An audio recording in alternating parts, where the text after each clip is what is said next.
declared independence. Now what? The new nation knew that some form of government would have to be established, but what form would it take? It is important to realize that the Constitution was not the first founding document after independence. So, how were things set up at first? I usually liken the first national government to the European Union. Realistically, each individual state saw itself as its own country.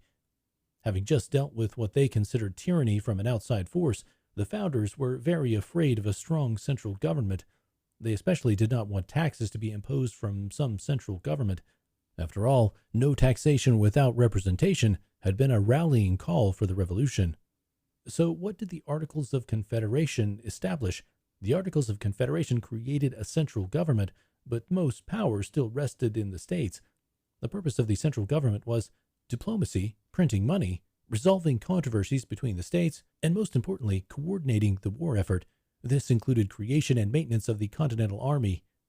The problem was, the central government was given this job, but was given no way to accomplish it.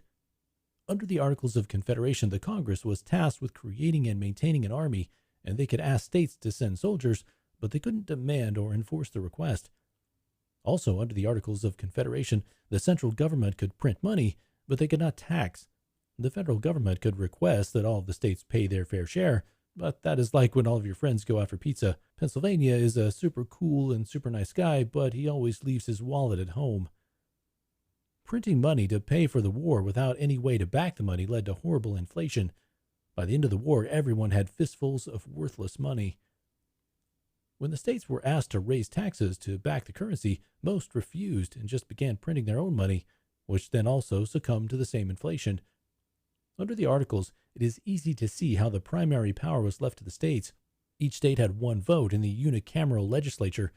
Unicameral meaning it only had one body or house. They needed 9 of 13 states to enact a law, and in order to amend the Articles themselves, they needed unanimous agreement from the states. To go back to our friend's night out for pizza analogy, imagine getting 13 friends to be unanimous on even something as simple as what crust they want on their pizza. Even with the modest powers granted to the government by the Articles of Confederation, it took until 1781 to ratify them. This was mostly due to Maryland and some territorial disputes. These disputes were ended when the central government ceded control of the Western territories. Congress had one success under the Articles. In 1787, it passed the Northwest Ordinance to establish a process for admitting territories to the Union as states. Each territory was to be governed by Congress until it had, quote, 5,000 free male inhabitants of full age, end quote, as per the ordinance wording. Then settlers could vote whether to become a permanent state with all the rights of the other states of the Union. The Northwest Ordinance also abolished slavery in the territories and granted freedom of religion and the right to trial by jury. However, the ordinance also included that any person escaping slavery must be returned to a state where owning enslaved people was legal. So, while people of these territories were not allowed to enslave people, the ordinance still supported slavery in the original states. The ordinance promised fair treatment to Native Americans, but it did not extend the same rights to them. The U.S. actually got a great deal of this land by fraud and violence against Native Americans. The Articles of Confederation formed too weak of a central government to survive. The Articles created a firm league of friendship, more like the European Union than what we call the United States today. States retained their sovereignty and independence, and created their own money and rules for commerce. There was a unicameral representative Congress, or just one lawmaking body.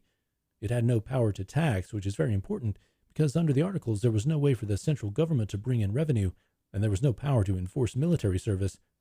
The Northwest Ordinance organized the territories, gave a clear path to statehood, and abolished slavery in the territories.